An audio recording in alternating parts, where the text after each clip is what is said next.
Right.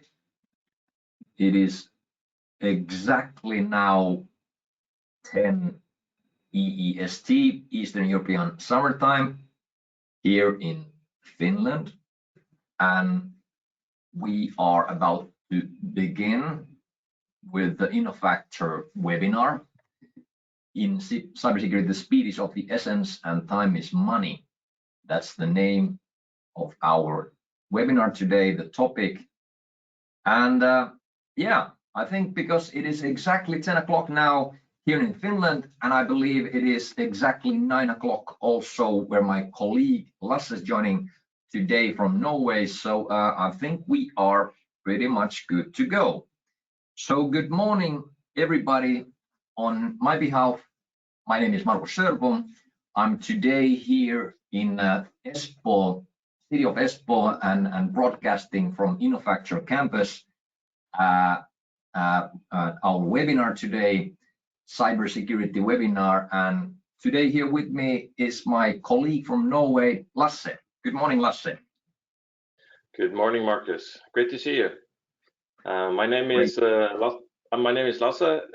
I work from the Norwegian branch of InnoFactor, hosted in Bergen City on the West Coast, and I'm really thrilled to be here with you, Marcus, to talk about the speed. I'm guessing we're not going to talk about racetracks. We're going to talk something more technical. That is absolutely true, Lasse. Even though that it would be pretty cool to talk about the race cars and formulas, but maybe not this time. Maybe not this time. So how about we move on with today's agenda? Just a quick recap here. So today's webinar agenda, we have 1 hour here to talk about various topical and hot topics regarding cybersecurity matters. Basically, this particular webinar here today consists of my results and my thinking of exploring various of cybersecurity reports. And throughout the previous, say, I think a few months or so, these reports from various ICT and cybersecurity companies. And we'll be discussing today with Lasse about these reports and going through with them the most topical and the current findings, and also discussing about the tips on how exactly rapid action can benefit, especially for the cyber defense aspects. That's pretty much the main topic here. Then at the end, we'll be also introducing you how we here at the InnoFactor can also help you guys out with defending your organization and your networks with the rapid action, and bring you visibility with the service we call MDRS, which is a managed detection response as a service, basically a SOC service, security operations service, security operations centers as a service. Right. How about just a quick introductions on both of our halves? So my name is Marcus Söderblom. I've been in the industry, in the IT for maybe even too long, I'd say. I spent in cybersecurity for 13 years, in the IT almost 25 years, and my latest employees has been pretty much various type of security companies.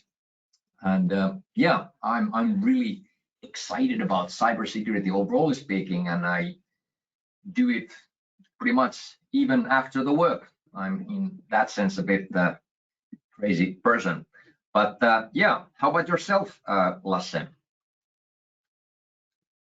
Well, as I said, I work in Norway. I'm a consulting director for the cybersecurity unit here in Norway. I've been working in IT for 20 years plus. A lot of that time has been spent on either collaboration tools or the security aspect of collaboration. Various companies doing consulting services and hosted services before that. I'm also a Microsoft Most Valuable Professional within the collab space. So we do a lot of discussions with Microsoft in this area. Thank you. Thanks, Lasse. So this is a cross-Nordic webinar here today. We are sharing our experiences and knowledge and brainstorming here together with the together Nordic power, so to speak. So yeah, that's very cool. Thanks, Lasse. Moving on to the actual today's agenda. So like I started here today, so this particular webinar, we are going to discuss about various cybersecurity reports provided by various IT companies and various security companies. Basically, the main idea here is that during the recent months, I've looked at different security reports from several different IT companies and observed varying timescales in terms of how long it takes cyber criminals on average to compromise organization networks and steal data, and how long it usually takes defenders to detect and repel an attack. Overall, to put it in a nutshell, to summarize it all in a very short sentence, it basically means that the rapid response to security breaches proved to be very important. And this can be seen throughout pretty much all of these reports. I'm a bit of that, in that sense, a bit of a bizarre dude in a sense that, you know, when people usually on the weekdays and the weekends start their morning reading maybe a newspaper or so. So what I do is I like to start with a white paper or with a report regarding the cybersecurity. So that's the reason why I decided to check out and make a little bit of formal investigation on out of these reports, what I've recently been reading through. So there's been various companies. Microsoft, of course, we are a big and a partner with the Microsoft. We are able to help and assist with the various different type of Microsoft technologies, but also from the IBM, Checkpoint, Fortinet, and Ponemon Institute. So various reports from various big names. So how about we move on to the results and tips from these several cybersecurity reports. First of all, the idea is to provide just a key takeaways. So about that, what is it? How long? What are the time scales? How long it usually takes from various offensive actions from adversaries when they are trying to take over or infiltrate your organization's network? Well, here's some pretty, I'd say, pretty shocking numbers, values, and that how long it takes. These sources are from various reports from the companies I just mentioned.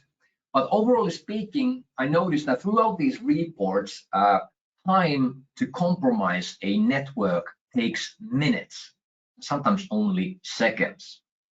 So I say that that's pretty shocking in a sense.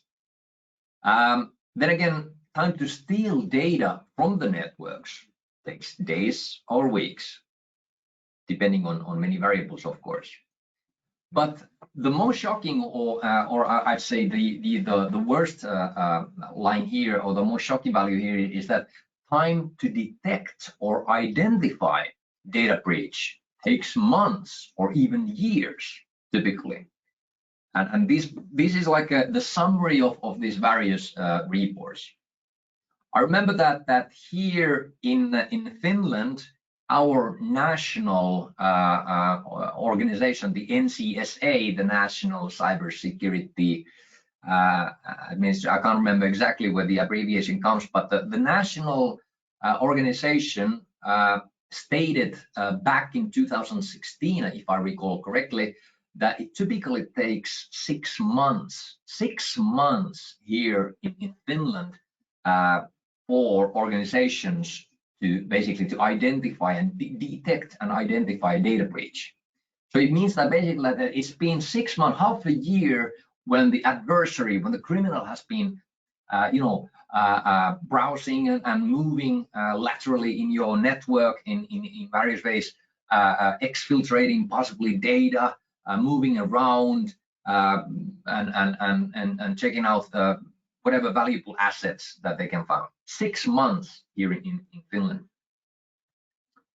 If you have any statistics, Lasse, on your behalf, if you have heard anything related to this, so please go ahead.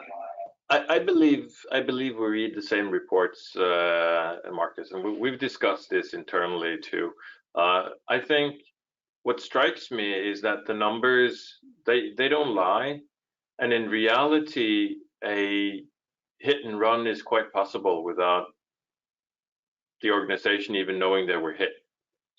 Yeah. If you look at it, that it takes minutes, that is, of course, as you said, depends on many variables, but once one identity and password and access token has been kind of stolen, and they start working on a compromised system, it takes literally seconds before they can find other flaws and move laterally, as you said. And they can take their 3-4 weeks to extract the data they want, and they can leave, and it'll take you another 5 months to discover they were even there, if you even discover if they were there. Because I think there's, well, what you're not saying is that if you discover the breach, there are so many breaches that are undetected. So you can say that luckily that might be those who are just stealing or just playing around, seeing what they can do, script kiddies, so to speak. But how vulnerable are you to those who want to do ransomware?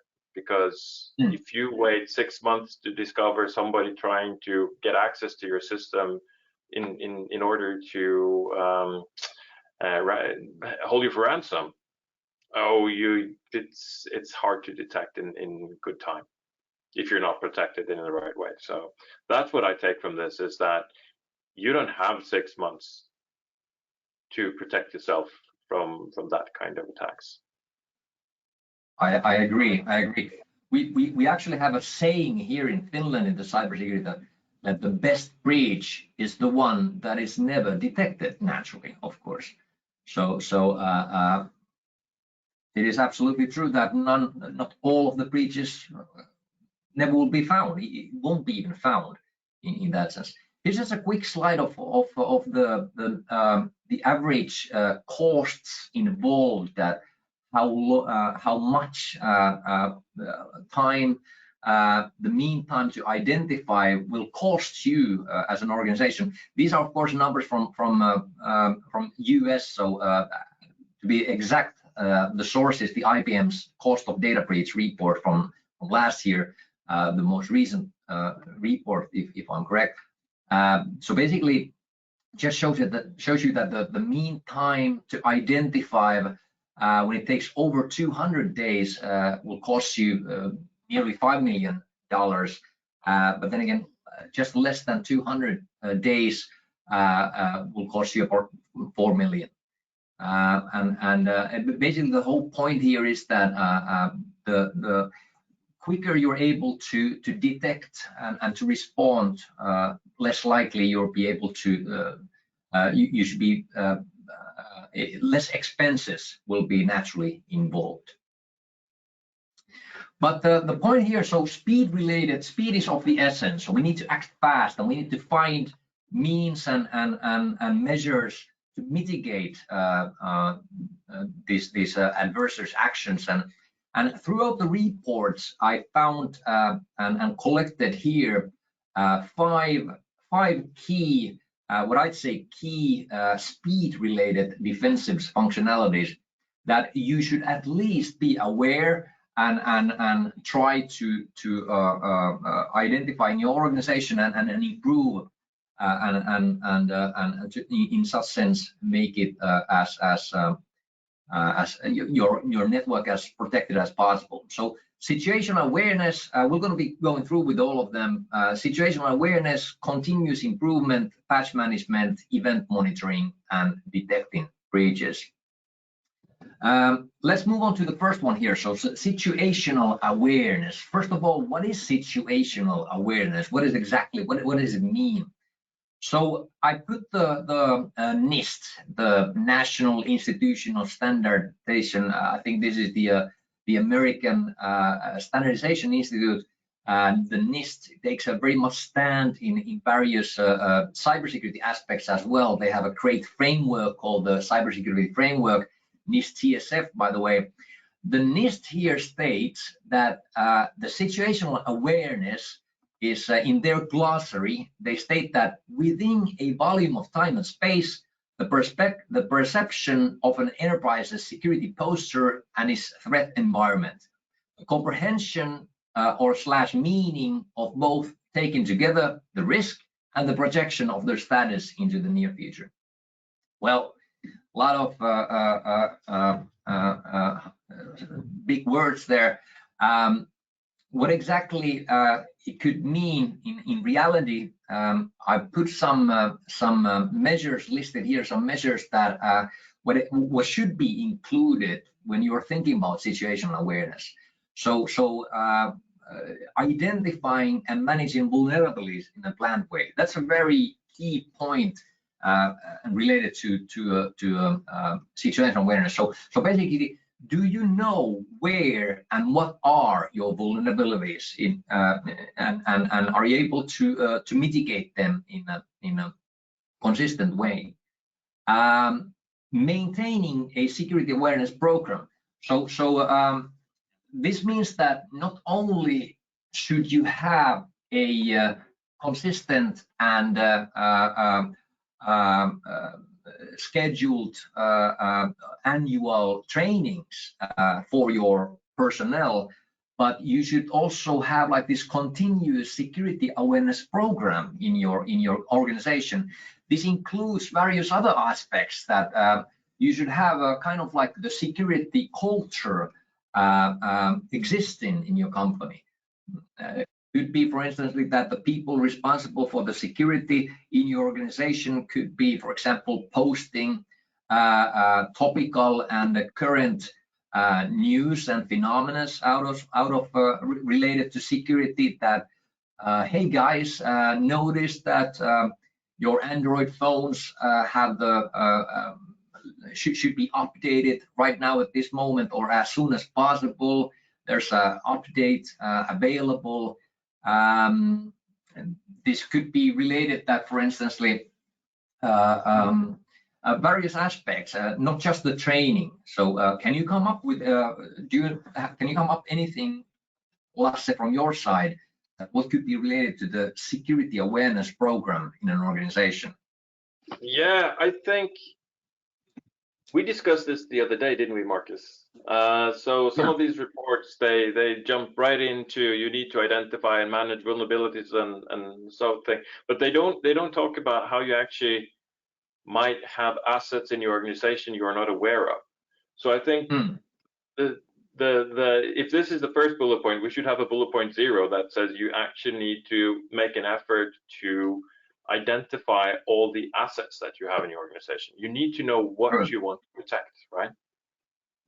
And it used to be that the IT department knew all of the IT services that were running in a company, but now in the global and golden age of cloud, there are multiple organizations, especially in large organizations. There are many departments who might buy and consume services without the knowledge of IT in a standard way. So getting an understanding of what's going on in the organization, what kind of services, what kind of assets needs to be protected, who is responsible for data that is stored in one cloud service and another cloud service in your cloud services. I think that part is really important to add to this slide. You need to know what assets you need to protect. Absolutely, I agree. Yeah, the visibility over your assets that which you need to. I mean, you can't protect if you don't know what to protect, and in that sense. So absolutely agree. The penetration, moving on. So the penetration testing. So basically meaning that have you conducted any type of penetration testing to to detect any weak points in your network, or you have a plan to address any issues found, for example. So that's very essential as well. So basically you have these various defensive controls. They can be administrative, or they can be technical, or they should be both actually. You have them up and running, but have you tested them? Have you tried out that in reality and in real case scenario, could somebody try to penetrate them even though you have these various controls? So basically acquiring a penetration testing is a useful way. It's a part of the security assessment portfolio. It's a way to basically try out that how good are your controls. So this could be a technical penetration testing, this could be physical, it could be also administrative sense, and it could, you know, test various aspects of your controls. Then the recovery plan and its review and testing. So that's very essential. So basically the thing here is that if you have come up with and you should have various type of incident response plans to detect and basically to understand what each shareholder should do when a breach occurs, that how everybody should act internally in your organization, but also your external, your partners. For example, what should the PR people do, public relations, what should the HR people do, how should the IT react, and who should be informed, and so forth. So various type of recovery plans should exist. We're talking about incident response, we're talking about business continuity plan, we're talking about the recovery plan, and so on. These plans should exist, and they should be also reviewed and tested every now and then. They shouldn't be just created once in a lifetime and leave it out in your drawer box and take it as it is, but instead try them out. And you can do this, for example, throughout with the so-called crisis exercises. These could be like these incident response simulation exercises, kind of like the penetration testing here. So typically this is done by some external party that comes up with the exercise. It could be a tabletop exercise, it could be a technical exercise, or it could be a combination of all of this.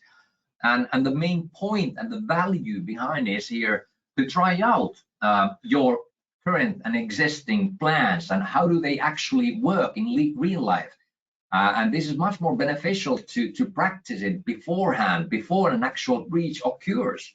So you could try them out and how they work out in reality, and in case needed, they usually need some optimization. So they usually need some update and editing and after these type of exercises.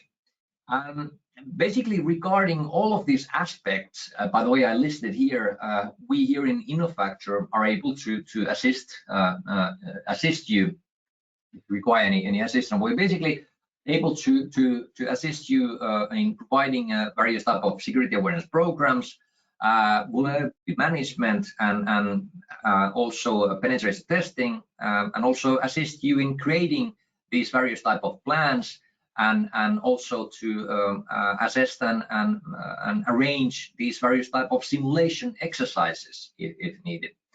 Many of these aspects are related to some type of best practices or security frameworks, such as the NIST CSF or ISO 27K or SIS-20 controls and so on. So many of these international or national security frameworks require that these aspects that I listed here today should be in somehow in a shape. So that's where they are. That's where they come from, and they are good practice. But in any way, this is what the situational awareness is mostly all about, and the main points required here. But how about we move on?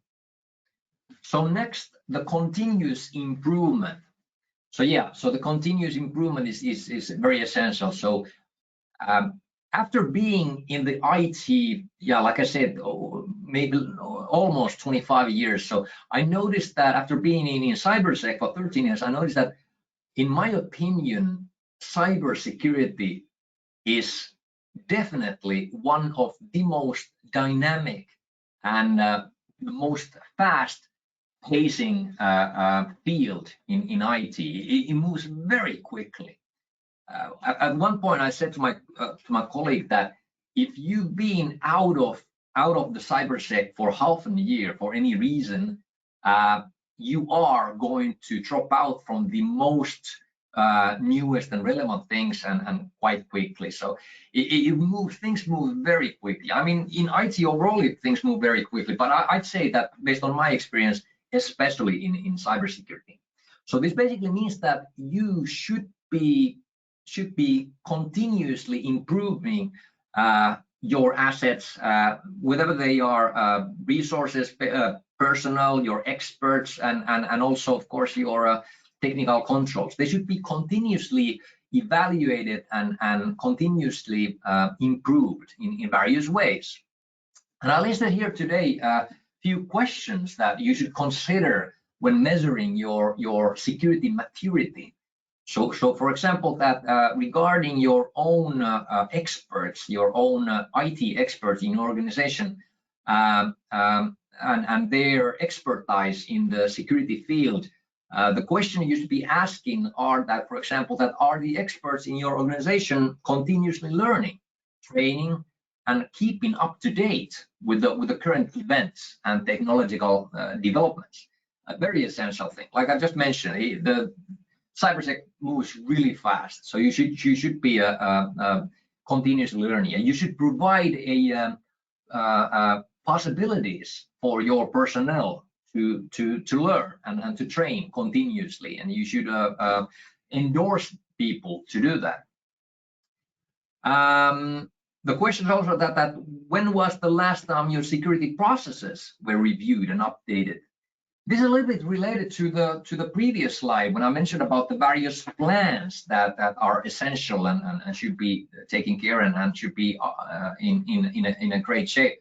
The same relates to the security processes that should be reviewed and updated every now and then. So there might be a time when you came up with a great process that seemed to be a very good and working great, but if you never come back to the process and review it constantly, it might get kind of deprecated in sense and should most likely require re-evaluation and possibly updating as well. You know, because things change, the organization continuously dynamically changes, and so that's very essential to think that.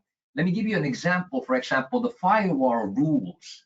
The bigger the organization, the most likely the firewall rules are going to be rapidly, dynamically changed every now and then.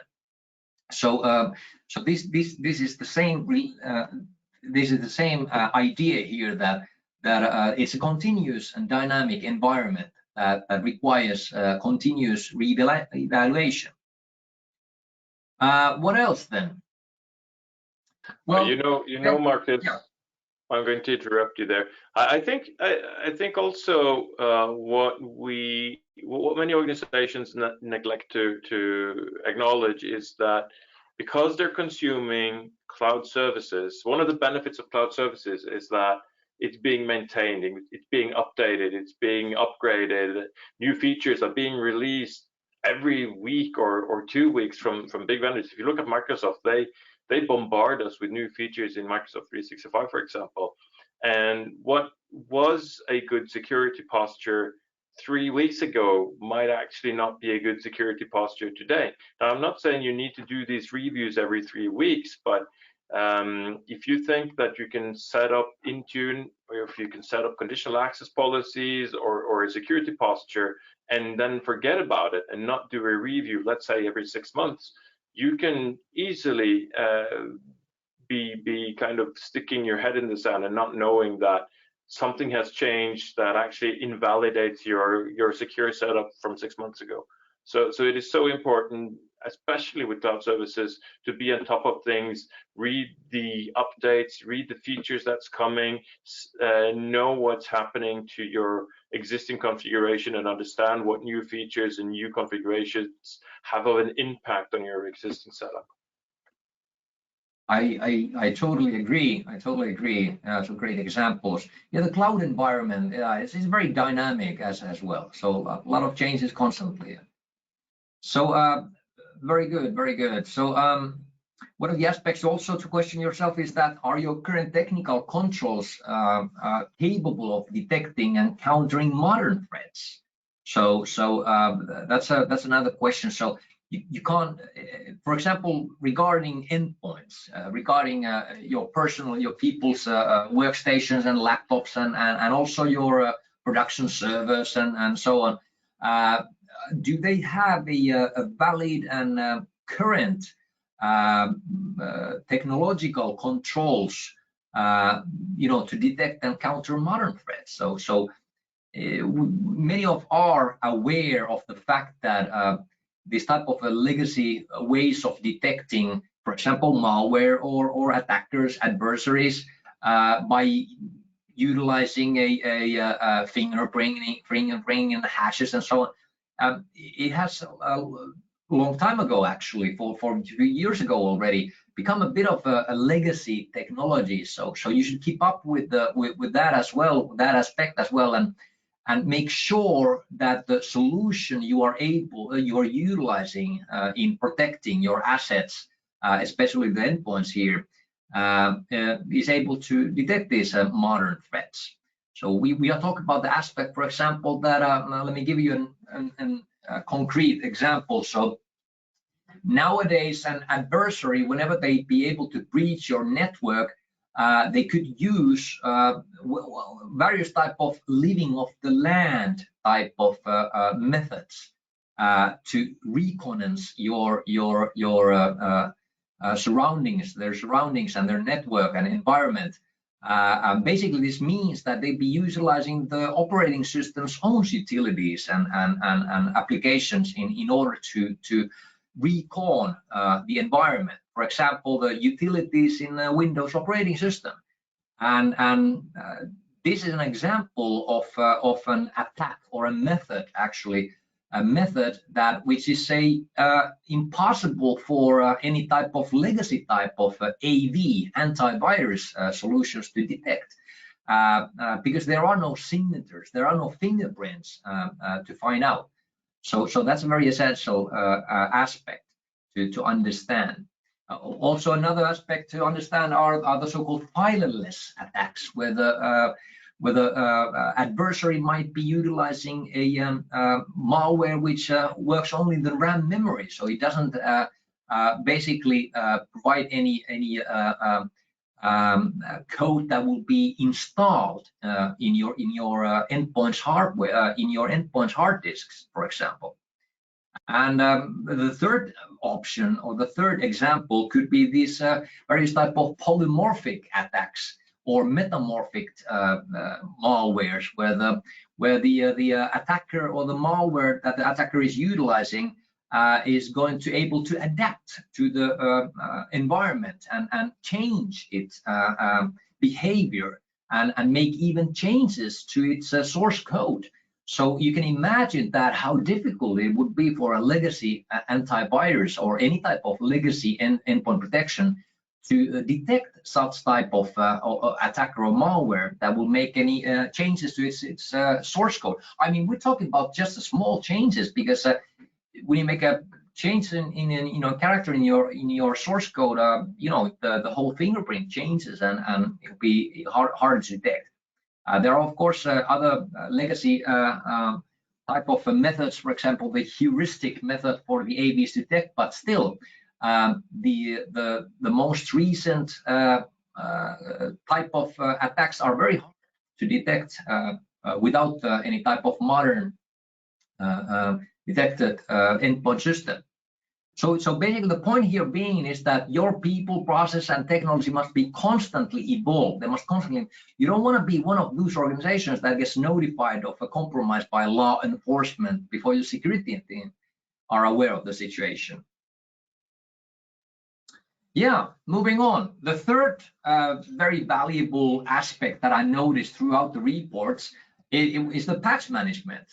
So basically, to keep your assets up to date, we're talking about the endpoints especially.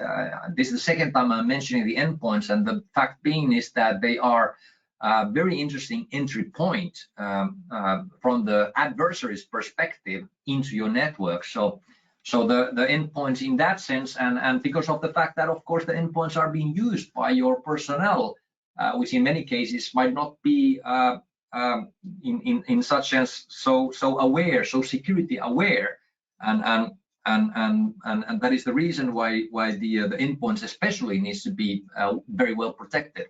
The patch management is, of course, an essential part of protecting the endpoints, including your personal workstations, and also, of course, the production servers and various other type of systems.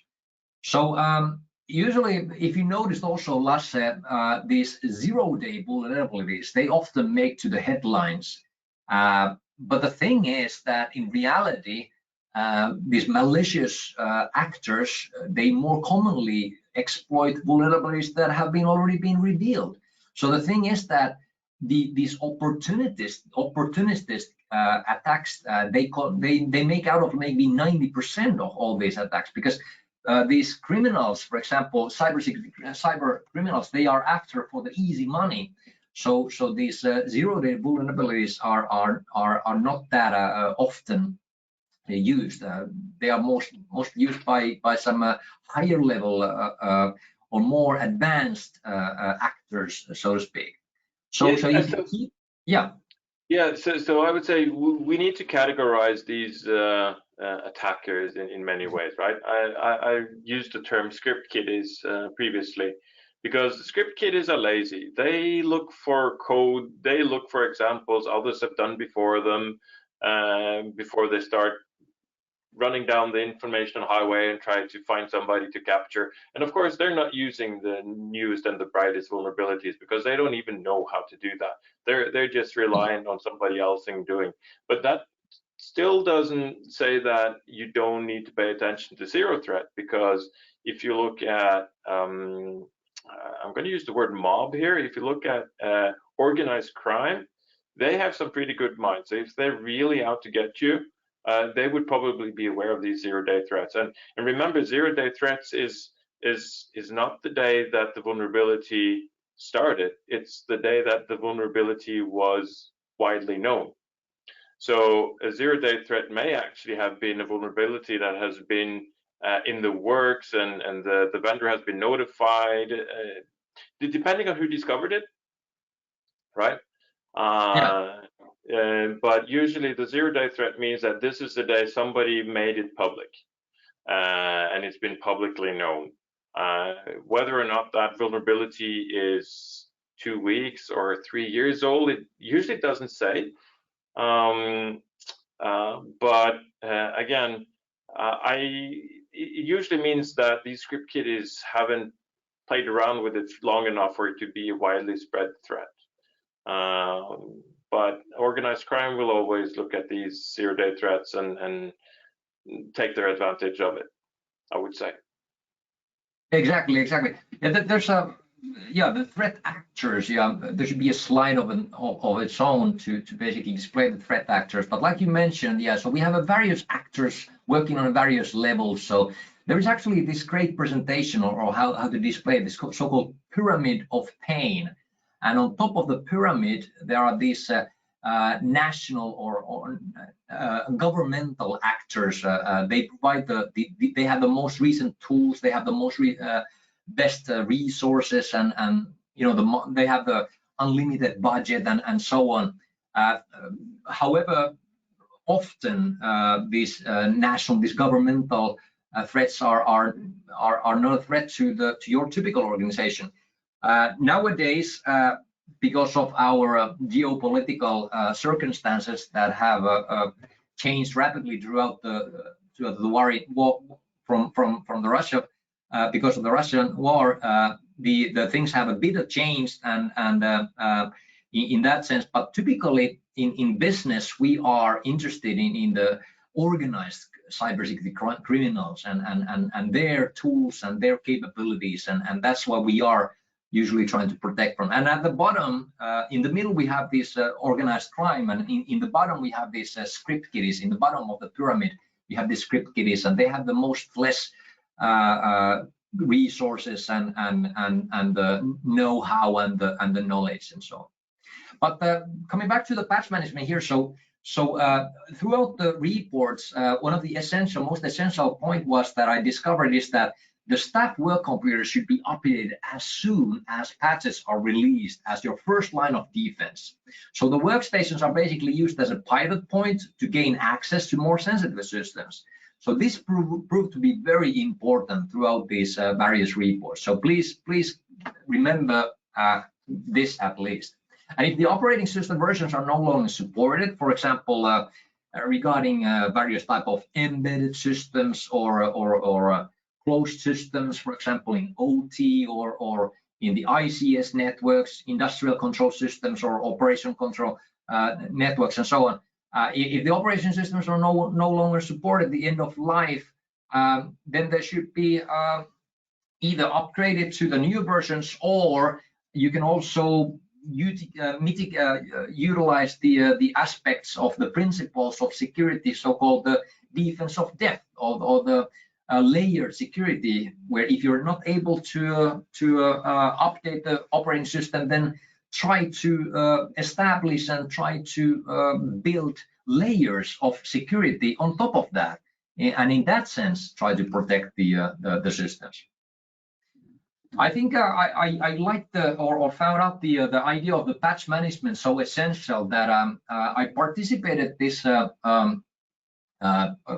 great Microsoft seminar at the beginning of the year, and there was this one of the presenters was this actually quite famous Finnish Microsoft professional, and he came up with a pretty provocative statement that which resonated and stayed in my mind for a long while. That he stated that always update your servers immediately. And his arguments were that it's better to have a server down for 2 hours for an update than to have a production halted for 3 weeks due to ransomware. And I found out that this provocative statement was so provocative that I thought that to make a poll in LinkedIn, and I just did that and approximately 2 months ago, and just to find out the interesting results, that what do the people think. That, well, unfortunately I didn't get much of votes. This was my first poll I've ever done in LinkedIn. I got only 16 votes here, but it was still pretty cool to see that it really divided people.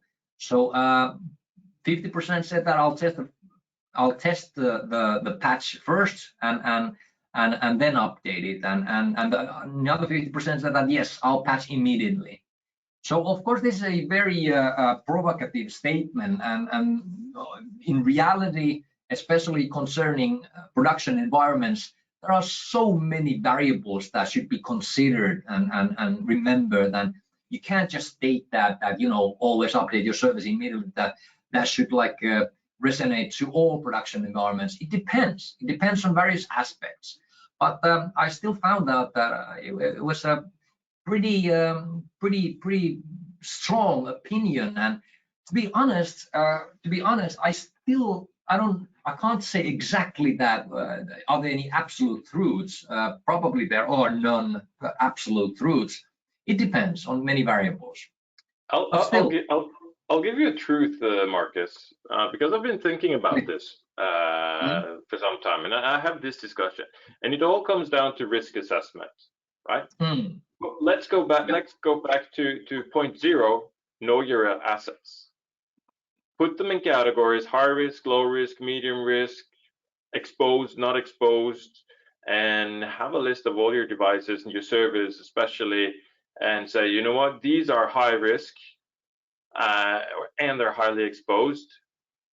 Always patch, right? There's this because you evaluate the risk of having downtime because of the patch or having downtime because of the hack. And then maybe some of the more, let's say there's a system, I would say that if you go back to the old days, when you talk about domain controllers, old legacy systems, I would say the domain controllers were the ones that you should handle with care. Maybe you have 4 domain controllers, you patch 2 of them immediately and you wait for a day or 2 to patch the other 2, just in case the patch crashes your domain controllers, right? So there are some kind of key systems you don't want to crash, so you need to pair them up and make sure that things run smoothly. But go back to that, know your assets, prioritize your assets, and have a plan for when to patch, and make sure that it isn't 6 months from a patch is released to it's being rolled out. Yeah, definitely. I mean, pretty much all of this, I mean, the risk analysis is the foundation of security, information security, overall speaking. So I definitely agree. It always boils down to your risk acceptance level, and basically how willing and how capable you are of taking various risks, and how do you estimate that? What are the risks that basically affects you? So how do you see this perspective and this scenario? Is it more risky to basically prepare for the update to halt your production, or do you consider it more risky for the ransomware to attack and halt your production? So and it boils always down to the risk analysis. But we need to move on a bit. The time is flying. So this slide pretty much is pretty straightforward. So just notice that regarding event monitoring and rapid response. So this is pretty straightforward. So the sooner a data breach is detected, the lower the expected cost and impact on business. And the rapid response results in significant savings. And this is regarding the terms of hours saved by the cybersecurity team, your legal issues, public relations, and other organizational activities. And you would most likely be interested in using this time and resources to grow your business and improve your operations than spend on that. So by detecting data breaches early, an organization can also better protect its reputation and then maintain customer loyalty. So it's not only that, there are these effects regarding how your customers see your reliability and credibility and your trust. I mean, we are in a trust business. The information security is a trust business. The trust is the most key, essentially. If you lose the trust for your customers, then it usually takes a long time to gain it back. I mean, we have a saying here in Finland that if you do like a negative impact, it takes usually 7 positive impacts to gain back to where you started. So 7 positive aspects is required to get back to the level you were before the negative impact. The last aspect here, detecting breaches, I list a few of the findings that I found throughout the reports. The network traffic, changes in the systems, and monitoring cloud. So these aspects you should consider and be aware of. So when detecting breaches, so your capabilities, are you capable and are you able to monitor all of these 3 aspects here? So let's start from the network traffic here. So first of all, are your current controls, your technical controls and your people and your experts, are they able to detect the malicious traffic and also encrypted malicious traffic? Nowadays, it is very common that whenever adversary, a criminal, cybersec criminal infiltrates your environment, and if they're able to implant and backdoor into your network, they most likely try to encrypt the channel back to their own control system. So the command to control communication is most often encrypted, and this this basically makes it a little bit more challenging for us defenders to detect and mitigate this. So we need to be aware of that the malicious traffic is often encrypted, and it could be encrypted using, for example, the ports 443 throughout the HTTPS. It could be used, the TLS or the SSL traffic can be used for encrypting. So this could bypass, for example, your firewalls quite easily, and in that sense, it could be obfuscated in that sense into a benign traffic.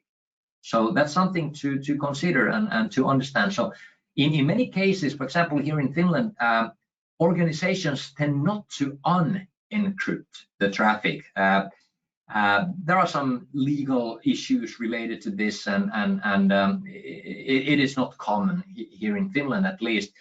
So there should be other means on way to detecting any malicious encrypted traffic.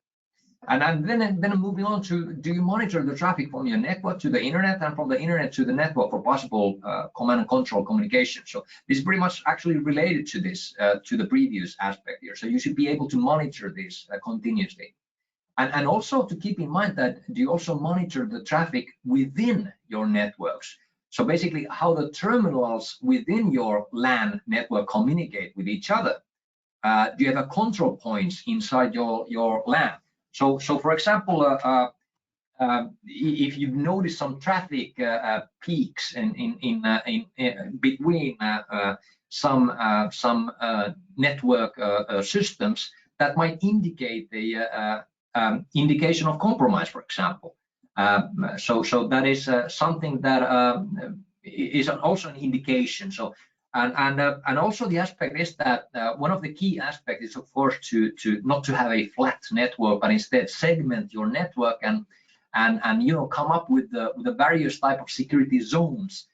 There are these high security zones where your production servers rely. There are these low security zones, for example, the DMZ network, and then there's this no security zones, the public network, the internet, for example. So, and between these zones, you should consider having a type of control points where the traffic should be examined and validated. And this also, the segmentation also proves security in that sense that if the attacker would be able to infiltrate your network, he might not be able to move laterally in your network as easy when there are control points inside your network. But yeah, I'm sorry, I get a bit of a carried away because I'm so fond of these cybersecurity aspects here, but we need to move on here. So moving on from network to the changes in systems. So one of the aspects to detect the breaches is, of course, that can you quickly identify endpoint changes? Are you able to recognize, for example, if these changes are malicious or benign? So, for example, when we talk about the Windows systems or the servers, for example, that the changes in the Windows registry, are you able to identify these changes and whether they are malicious or benign? And we're coming back to the if the changes are malicious, is the endpoint data remediation EDR? Well, actually, that's a bit of a mistake there. So it's EDR. It stands for actually for the endpoint detection and response.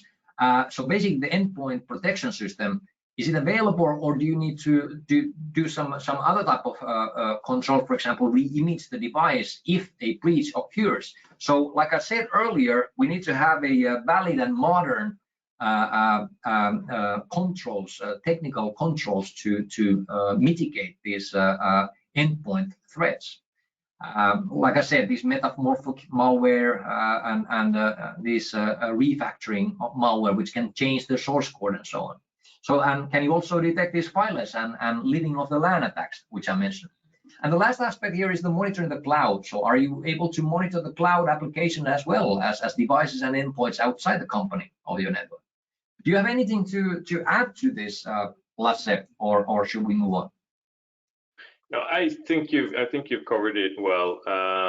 You need to make sure that you know what's happening in your system, and it is these changes that I think the network traffic Of course, you need to pay attention to it, but with all the remote users, everybody working from home, I think that the changes in the systems is what I would pay most attention to these days. And you mentioned it before. I would say if we could patch users, that would be awesome. But because they are often considered the weakest link in the cybersecurity setup. But we need to patch and monitor and changes in the devices that they are using. That be mobile devices, that be PCs, detecting anomalies as soon as we can, because that is what's happening. And I'm telling you, the bad guys, if you can call them that, the attackers, the hackers, they don't go in and they usually say, hey, we're here, until they're ready to lock down the entire system. So we need to be smart about figuring this out. So I know where you're going with this, Marcus. So I'm going to just say we should move on to the next point, which is, I think, where we want to go. Definitely. So to summarize all these reports in a nutshell, so basically last year, 23.65 billion records were stolen worldwide. So that means like around 750 records per second were stolen. So the whole point here is that prioritizing speed can lead to a more mature security program that will save time and money in the long run. In other words, the cybersecurity, the speed is of the essence. So my last slides here is that how we here in Innofactor are able to assist you when the speed is of the essence, and to provide you visibility and quick response in real life. And this is, of course, throughout our service called Managed Detection and Response, which is basically a service that combines technology and human expertise to basically perform threat hunting, monitoring, and response. So the thing is that what we can do is that we can take the load off from your people and provide the monitoring and provide responses, and in real time and in quick. The speed is of the essence. So basically, we can assist you by coming up with the managed detection and response as a service, which is a cloud-native solution, which provides a possibility for us to detect any security incidents in endpoints, network, and cloud environments in real time and throughout the analyzing. We'll be, of course, reporting the incidents for further remediation actions. We can also take remediate actions very quickly if necessary. We can execute various remediation actions to mitigate these threats. We provide basically EDR, the endpoint protection, throughout with the Microsoft technology, with the Microsoft Defender, but we are also open for any other type of endpoint protection which you might already have in place. So these are always per case, evaluated per case. And we also have capabilities throughout with our partner, Darktrace, to examine and mitigate threats in the network traffic itself. Our SOC is available for 24/7. It's an cross-Nordic SOC. And the last statement, our customer always owns and controls the logs in-house. Our differentiators are basically the rapid and light deployment. So I've been involved in maybe 50 SOC projects overall through my life, and especially I noticed that during these legacy SOC implementations, the deployment project could have actually taken a few months, easily half a year, if the network has been broad and wide, even a year.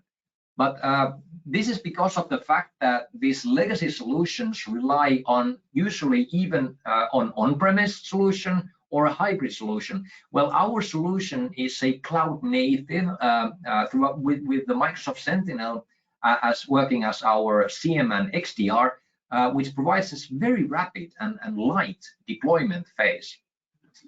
We provide a quite affordable pricing, yet again, throughout with our strong partnership with the Microsoft and our capabilities and understanding with the Microsoft technologies. We've been doing Microsoft technologies for I think over 20 years now. So we have a strong background with the Microsoft technologies. And we have a strong partnership and